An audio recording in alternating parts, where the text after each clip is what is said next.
Assalamualaikum warahmatullahi wabarakatuh. Dalam video ini kita akan menelusuri perjalanan sejarah Islam mulai dari masa Nabi Muhammad SAW, para sahabat hingga munculnya Imam Bukhari dan Imam Maturidi. Perjalanan ini penuh dengan tantangan, pelajaran, dan peneguhan ajaran Islam yang hakiki.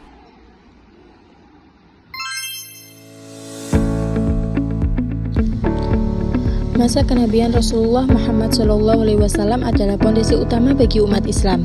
Di sana beliau menyampaikan wahyu, membangun komunitas, dan membimbing umat dengan petunjuk Al-Quran dan Sunnah. Dan para sahabat, golongan yang selamat dan sesuai adalah mereka yang menjaga kesatuan dengan berpegang pada Al-Quran dan Sunnah, serta mengikuti contoh akhlak dan praktik para sahabat. Inilah yang kemudian dikenal sebagai Ahlus Sunnah wal Jamaah, yang menjadi kelompok utama dalam menjaga kemurnian ajaran Islam.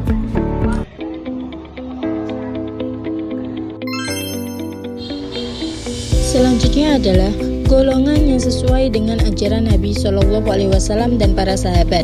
Golongan yang selamat dan sesuai adalah mereka yang menjaga kesatuan dengan berpegang pada Al-Quran dan Sunnah, serta mengikuti contoh akhlak dan praktik para sahabat.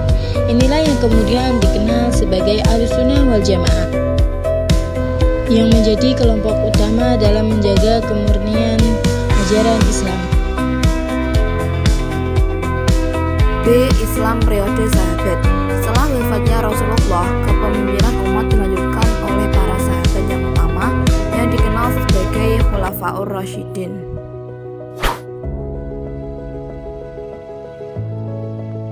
Periode yang pertama yaitu periode Abu Bakar As-Siddiq. Abu Bakar adalah khalifah pertama yang memegang amanah menjaga kesatuan umat.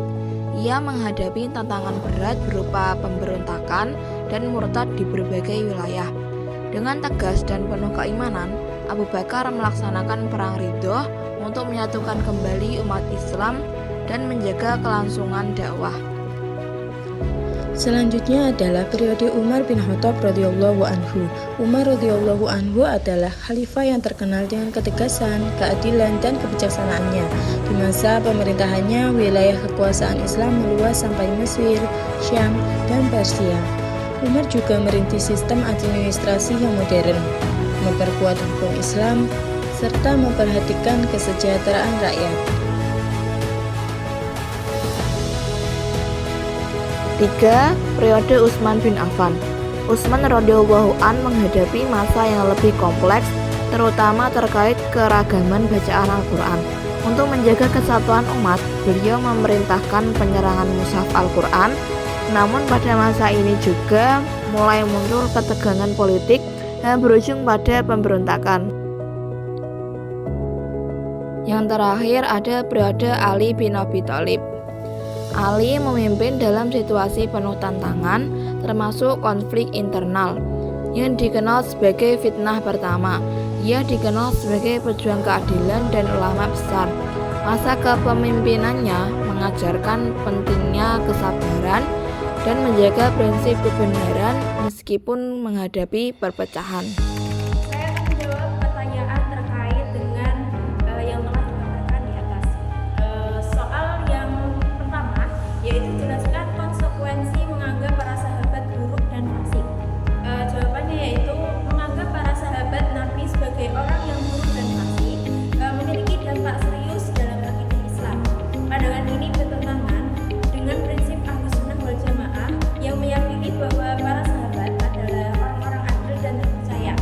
Al-Quran dan hadis banyak memuji mereka, sehingga merendahkan sahabat berarti meragukan kebenaran wahyu.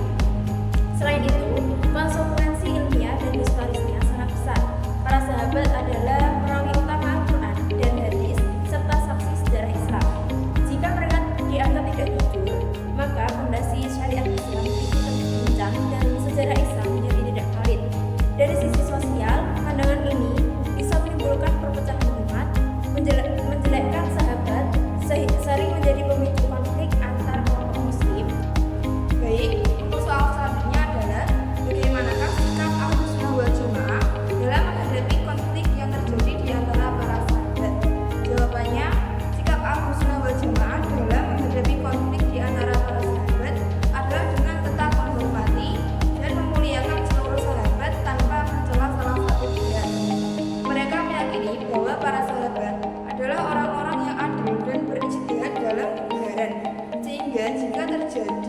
perbedaan atau konflik itu tidak mengurangi kedudukan mereka di sisi Islam. Ahlussunnah juga menahan diri dari membahas secara mendalam pertikaian tersebut dan lebih memilih untuk mengambil pelajaran serta meneladani keimanan, perjuangan, dan akhlak para sahabat. Mereka bersikap adil, berprasangka baik, dan tidak menjadikan perbedaan itu sebagai sumber perpecahan dalam umat. Soal selanjutnya adalah jelaskan mengapa kajian tentang Islam di era Nabi Shallallahu Alaihi Wasallam dan para sahabat sangat penting.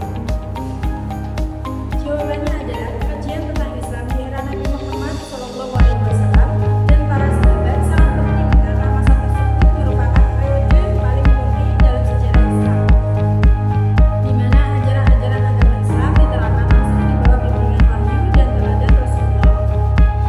Para sahabat adalah generasi pertama yang menerima, memahami, dan mengamalkan Islam secara utuh, sehingga pemahaman mereka menjadi rujukan utama dalam memahami ajaran Islam yang sempurna. Dengan mempelajari masalah ini, umat Islam dapat mengetahui kondisi dalam agama, meneladani akhlak dan perjuangan mereka, serta menjaga kokohnya ajaran Islam dari penyimpangannya. Setelah masa sahabat, perkembangan Islam memasuki era pemikiran teologis. Dua tokoh besar yang sangat berpengaruh adalah Imam Abu Hasan al-Asy'ari dan Imam Abu Mansur al-Maturidi.